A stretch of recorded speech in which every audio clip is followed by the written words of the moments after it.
What are you good at, but hate doing? Watching someone with a paint roller just zigzagging around on the wall like they have Parkinson's or something. Long, full strokes, top to bottom. Start away from the painted portion, and work your way into the freshly painted portion so that it blends in properly.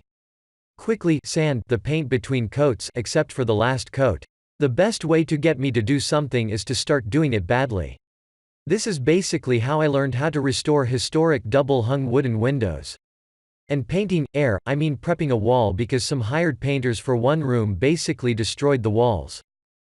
Gonna save a lot of money when I buy a house and end up hiring someone to paint the whole thing because now I actually understand things like the difference between primer, sheen, drywall finish, etc.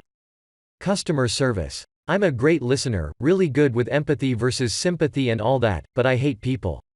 Not all people, you get the good ones sometimes. But I generally hate dealing with customers. My resume is full of it though, and it becomes hard to ever get out of it. I'd rather work alone. Same. I finally got promoted out of it and I'm scared I'll be demoted back to it because I'm so good at it and much better than everyone else at my company. I work alone now and it's wonderful and I hold onto my job like Smeagol with the ring. I totally get that. I haven't been promoted where I am right now, but that scares me too. If you don't mind my asking, what do you do now? I dream of feeling like that about a job too, haha. No chance of promotion at the retail place I work at, and it's already incredibly disproportionate how many managers they have and how few workers. I just want to get out of this horrible line of work. I'm a good people's person, but it is incredibly draining and the shitty people outweigh the good, and I hold a grudge. I can't stand how people think it's okay to treat others like garbage just because they can. Nothing bothers me more than that in life. Yeah dude, I feel that. I worked in customer service for some years. What helped me was imagining how shitty and sad these people's lives must be in order to make them act so poorly to strangers, and recognizing that by living a good life and surrounding myself with genuine people who care about me, I'll still have a better life than them. It's a bit petty, viewing yourself as superior in that regard, but it really worked for me. I'm currently working in compliance for a big HR company. It's so fucking awesome. My boss works on the other side of the country, everyone I work with is super chill, I listen to podcasts, music all day in an unsupervised, quiet office cubicle. I'm so happy with my work now. I don't have to talk to clients or even my coworkers really. Just computer analysis work all day. I brag to give a recommendation. As someone who previously worked retail, customer service jobs for over a decade, what got me this job was my experience working in a bank, credit union. They hired me because of my KYC, know your client, knowledge. If you want to move out of the customer service arena, get a job at a bank and then look to move out after that. Best of luck. Can confirm. Worked fast food, then became a teller, worked my way up, and 3 years later I'm a full-time banker and now I'm interviewing for back office jobs. Wish me luck please. I make pretty damn good money and get good benefits, all with just an associate's degree. Starting a bank job was the best decision I could have made despite it being pretty shitty some days. It's always better than managing a fast food place. I still haven't forgotten what that's like and will forever be grateful for my job now. Mediating between people who can't get along. It is so fucking annoying and I hate it. Turns I get stuck doing it all the time at work. Just thinking about it is stressing me out. It's nice to know I'm not the only one. Recently informed a bunch of people I'm going to start billing them. I just went to my company and said, get me the hell out of here please. Would being paid shitload of money make you feel better? Because I know a few companies that have offices full of bickering mid-level micromanagers who could use some mediation. Me too. This is one of best skills. Used more with my sisters than at work, but comes handy there as well. I hate it though. It's emotionally draining, and why can't adults figure their shit out without needing a third party? I find myself either mediating and taking on the stress of the situation or removing myself altogether and shutting myself off from everyone. Happy mediums are the hardest thing to find, I think. I just hate how blind you are, watching the ceiling scroll by, hoping to catch a glimpse of the flags soon. My high school had 25-yard pools. That was bearable, but the 50-meter pools are like you're lost in the abyss. Outdoor 50 meters pools are the worst. Especially if it's sunny out and clear as day, you have nothing to go off of, so you're normally zigzagging all over the place and hitting the lane line. Talking to people. 26 years in retail. I could win an Oscar for the amount of believable lies I tell customers. You are the face of the company.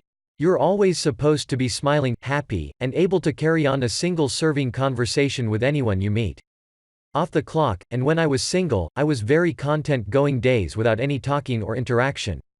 I kinda learned to be two different people, sometimes more depending on my life at the time. I'm tired of acting. I work at a pet store, and the idea that I send animals home to people who just want a pet for their kid to neglect is terrible. Even after I tell them no to the animal, the parents get mad because I refuse to make a small child happy. Fuck you, man. Your 3-year-old isn't gonna be cleaning this, you would, and so far you haven't convinced me. Oh, you'll do that. But I can't tell people to fuck off. So I stick to the polite statement of do more research BC. It sounds like you're unsure if you're committed to this long-term relationship. It's funny, there is a corporate pet store, large chain, not a mom and pop, near me that is crazy hardline.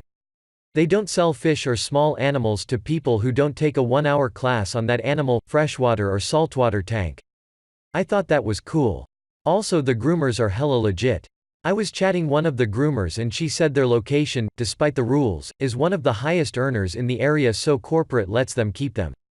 I guess they also are a testing store for new products, so I usually get free samples of dog treats basically in bulk. Incredible. I wish I had been able to do that, or even deny sales.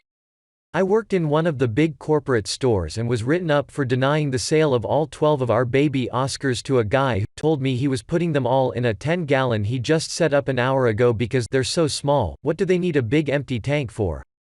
Brutal, and worse, when those customers come back with their dead fish and we have to replace them per our guarantee, knowing full well they died because this guy is an idiot, and the next round is gonna die too.